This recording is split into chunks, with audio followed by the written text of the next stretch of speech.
तरमीमी कानून 2025 को लेकर देश भर में सियासी पारा गर्म है। इस बीच सुप्रीम कोर्ट में चीफ जस्टिस बी.आर. गवई और जस्टिस ऑगस्टीन जॉर्ज मसीह की बेंच ने वक्फ कानून पर मामले की सुनवाई की। सुनवाई के दौरान दोनों फरीकों ने अपनी अपनी दलीलें पेश की। दलीलों को सुनने के बाद सुप्रीम कोर्ट ने कहा कि एसजी तुषार मेहता पहले ही पिछली सुनवाई में पूरेतमाद हो चुके हैं कि वक्फ एक्ट के कुछ प्रोविजन लागू नहीं होंगे और इस पर अगर पालन नहीं होता तो कोर्ट देखेगा।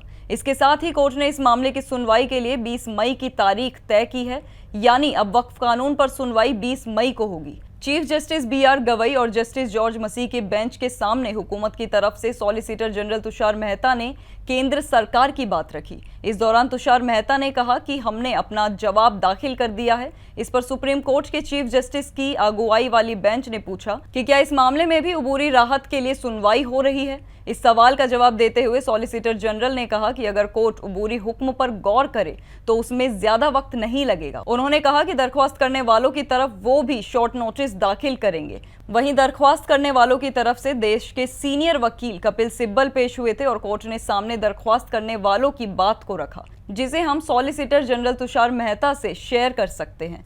इस पर तुषार मेहता ने कपिल सिब्बल का जवाब देते हुए कहा कि इस मामले में बड़ी तादाद में दखल दरख्वास्त फाइल हुए हैं। ये कोर्ट पर डिपेंड करता है कि वो इसे सुने या ना सुने, लेकिन मेरी राय में वो नहीं सुनी जानी चाहिए, यानी अहम दरख्वास्तों पर सुनवाई हो। सुप्रीम कोर्ट में हिंदू फरीक के वकील विष्णु शंकर जैन ने अपनी दलील रखते हुए कहा कि हमने अपनी दरख्वास्त में जिक्र किया है कि वक्फ एक्ट में बदलाव के बावजूद इसके कुछ मनमाने प्रोविजन बने हुए हैं।